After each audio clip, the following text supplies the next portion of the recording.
तो जैसा कि आपने देखा कि पार्ट 1 में हमने आपको 2023 के कुछ की कंट्रोवर्शियल जजमेंट्स के बारे में बताया था। इसमें इस साल के मेजर जजमेंट्स जैसे कि आर्टिकल 370 सेम सेक्स मैरिज और अपॉइंटमेंट ऑफ इलेक्शन कमिश्नर शामिल थे। पर उसके अलावा कुछ और भी केसेस है जिन्होंने 2023 में लोगों का ध्यान अपनी ओर खींचा था। कंट्रोवर्शियल इश्यूज या फिर कंट्रोवर्शियल जजमेंट्स, रीजन चाहे जो रहा हो, they have made their name in the list of most controversial cases of 2023 for sure. तो सबसे पहले बात करते हैं शिवसेना केस की। आई एम श्योर आपको याद ही होगा कि कैसे इस केस के चलते उद्धव ठाकरे और एकनाथ शिंदे फैक्शन में टकरार देखने को मिली थी। ये बात वहाँ से शुरू हुई थी जब जून 2022 में एकनाथ शिंदे शिवसेना पार्टी के सीनियर लीडर और पार्टी के मेजॉरिटी एमएलएज ने बीजेपी के साथ हाथ जोड़ लिए थे, जिसके बाद गवर्नर भगत सिंह कोश्यारी ने ट्रस्ट वोट कॉल किया। आपको बता दो कि ये वो एक्शन था जिसको बाद में सुप्रीम कोर्ट ने सैड स्पेक्टिकल बोलकर डिस्क्राइब किया और पॉलिटिकल ऑब्जर्वर्स के क्रिटिसिज्म ड्रॉ किए। एक नो कॉन्फिडेंस मोशन के चलते उद्धव ठाकरे ने सीएम यहाँ तक कि एमएलसी मेंबर की पोस्ट से रिजाइन कर दिया था, जिसके बाद शिंदे ने बीजेपी के साथ एक न्यू कोलिशन बनाई और सीएम बन गए। जब ऐसा हुआ तो उद्धव ठाकरे ने सुप्रीम कोर्ट में एक लॉ सूट फाइल किया, claiming that Eknath Shinde and his group's action meant that they were disqualified under the anti defection law. वही शिंदे ने ये क्लेम किया that he has not defected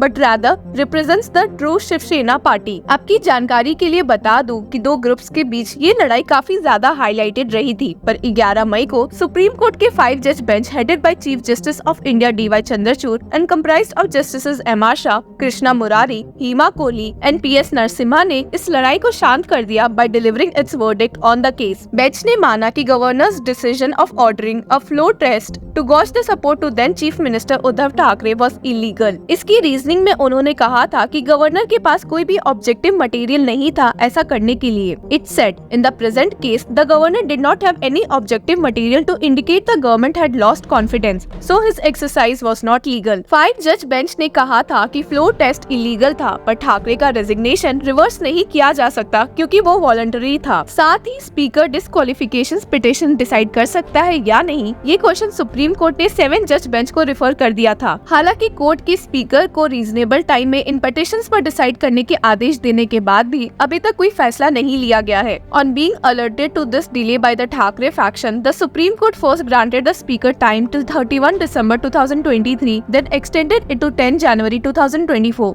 ये केस इसलिए भी इतना कंट्रोवर्शियल रहा है क्योंकि इसके चलते हमने दोनों ग्रुप्स को एक दूसरे की तरफ मल्टीपल केसेस फाइल करते हुए देखा है। ऐसे ही दिल्ली की बात करें तो ये किसी से छुपाने वाली बात नहीं है कि इस साल दिल्ली सीएम अरविंद केजरीवाल और LGVK सक्सेना की रिफ्ट खुलकर सबके सामने आ चुकी है। नेशनल कैपिटल में ब्यूरोक्रेसी पर किसका कंट्रोल होगा, इस इशू का मामला भी सुप्रीम कोर्ट तक जा पहुंचा था, जहां एक ओर दिल्ली सीएम केजरीवाल इस पावर को दिल्ली सरकार के अंडर बता रहे थे, वहीं LG का कहना था कि इस पर सेंटर का कंट्रोल है। 11 मई को 5 जज bench led by CJI DY Chandrachud ने इस केस में हेल्ड करते हुए ये क्लियर किया कि the legislature has control over bureaucrats in administration of services accept in areas outside the legislative powers of the national capital territory. Bench ने unanimously held किया था कि दिल्ली लेजिस्लेटिव असेंबली के पास पावर है कि वो कॉन्स्टिट्यूशन के 7th शेड्यूल में स्टेट लिस्ट के सभी सब्जेक्ट्स पर लॉ बना सकते हैं, except public order, police and land subjects expressly excluded by Article 239AA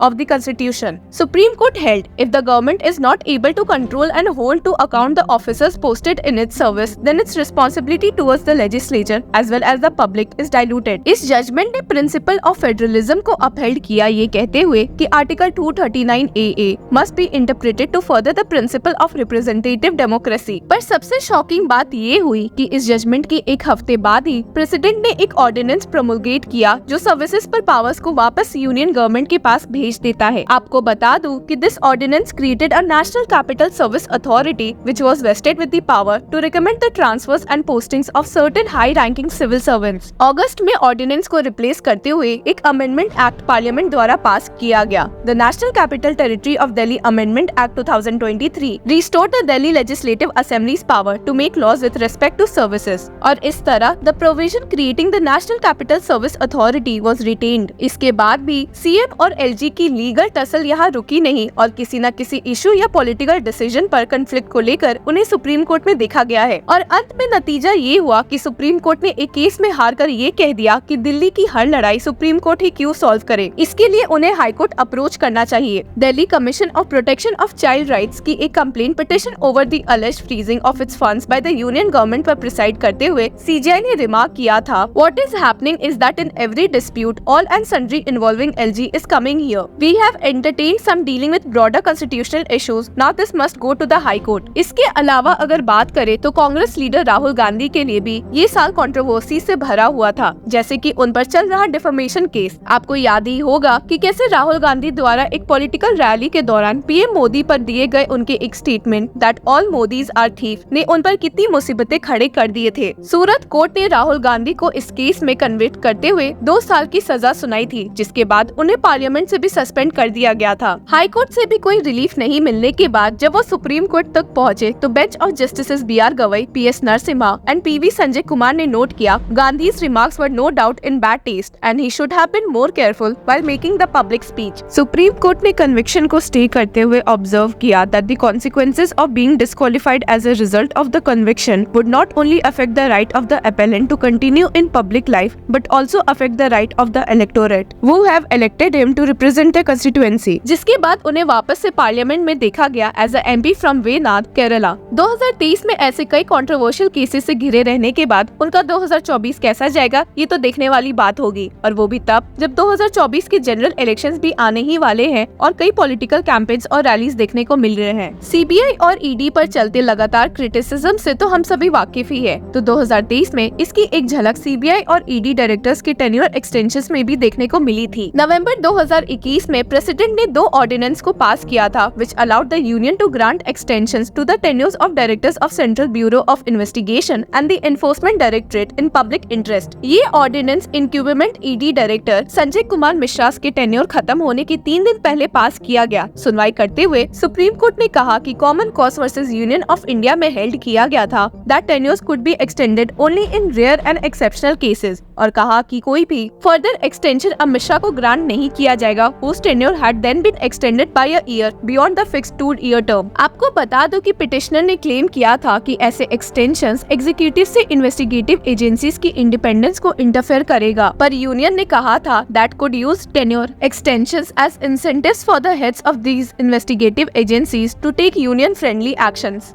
4 दिन की हियरिंग के बाद जुलाई 2023 को सुप्रीम कोर्ट बेंच ने यूनानिमसली ऑर्डिनेंस की वैलिडिटी को अपहेल्ड किया, stating that the independence of the agencies would not be breached as there were sufficient safeguards that insulated the agencies from the pressures of the executive. पर साथ ही court ने ये भी point out किया था कि लेजिस्लेटिव इनैक्टमेंट एक judgement को नलिफाई कर सकता है अगर वो नेचर में रेट्रोस्पेक्टिव हुआ तो। हालांकि कोर्ट ने ये हेल्ड किया that the extension granted to Mishra was illegal and directed the government to appoint a new director by 31 July. Despite this, Mishra's tenure was extended till 15 September 2023। 3 extensions के बाद जाकर मिश्रा ने 15 सितंबर को अपने ऑफिस को डिमिट कर दिया था, जिसके बाद IRS officer Rahul Naveen was appointed as in charge director of the enforcement directorate जब तक न्यू रेगुलर डायरेक्टर सेलेक्ट नहीं हो जाता। सो ये था 2023 के कुछ कंट्रोवर्शियल जजमेंट्स और केसेस जिन्होंने इस पूरे साल हमारा ध्यान खींच कर रखा हुआ था और लोगों में चर्चा का माहौल बना कर रखा था। अगर आपको ऐसे ही कोई केस याद आए तो share with us in the comment section and keep following Law Chakra for more such news.